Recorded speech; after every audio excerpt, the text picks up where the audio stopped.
Welcome to TNPSC லட்சிய விதைகள். நம்ம இந்த வீடியோ பதிவில் எது குறித்து பார்க்க போகிறோம் அப்படின்னா, ஒரு அப்டேட் வந்து டிஎன்பிஎஸ்சி கிட்டேருந்து வந்திருக்குது. ஓகேங்களா? ஸோ அது குறித்து தான் இந்த வீடியோ பதிவில் நம்ம பார்க்க போகிறோம். என்ன அப்படின்னா, எல்லாருமே எதிர்பார்த்த ஒரு அப்டேட் தான். ஓகேங்களா? நம்மளுக்கு தெரியும், குரூப் 4 எக்ஸாம் முடிஞ்சு சர்டிஃபிகேட் வெரிஃபிகேஷன் அப்படின்றது வந்து கம்ப்ளீட்டாக முடிந்துருச்சு. ஓகேங்களா? 21ஆம் தேதியோடைய என்னது சர்டிஃபிகேட் வெரிஃபிகேஷன் என்பது முடிஞ்சிருச்சு. ஓகேங்களா? ஸோ நம்ம பல்வேறு விதங்களாக அப்டேட்ஸ் வந்து பார்த்துருந்தோம். ஓகேங்களா?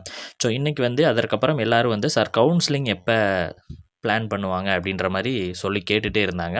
ஸோ டிஎன்பிசி என்ன சொல்லியிருக்கிறான் அப்படின்னு பார்த்தீங்கன்னா, இந்த இதில் டென்டேட்டிவ் மந்த் ஆஃப் கவுன்சிலிங் ஜனவரி 2025. ஓகேங்களா? ஜனவரி முதல் மாதத்தில் பார்த்தீங்க அப்படின்னா இந்த கவுன்சிலிங்கான தொடக்கம் இருக்கும் அப்படின்ற மாதிரி டிஎன்பிசி தரப்பிலிருந்து நம்மளுக்கு ஒரு விளக்கம் என்பது அளிக்கப்பட்டிருக்கிறது. ஓகேங்களா? ஸோ அப்போ கவுன்சிலிங் என்பது ஜனவரியிலேருந்து நடைபெறுவதற்கான வாய்ப்புகள் இருக்கிறது.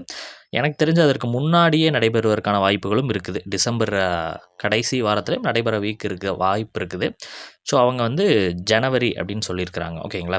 ஸோ அடுத்த குரூப் 4 எப்போ வருது நம்மளுக்கு தெரியும். ஏப்ரல் 2025 எக்ஸாம் நடக்க போகிறது. ஸோ அதற்காகவும் படிங்க. ஓகேங்களா? ஸோ அது ஒரு அப்டேட்காக தான் இந்த வீடியோ பதிவில் நான் வந்தேன். ஓகேங்களா? அடுத்தடுத்த வீடியோ பதிவில் நம்ம சந்திக்கலாம். தேங்க்யூ.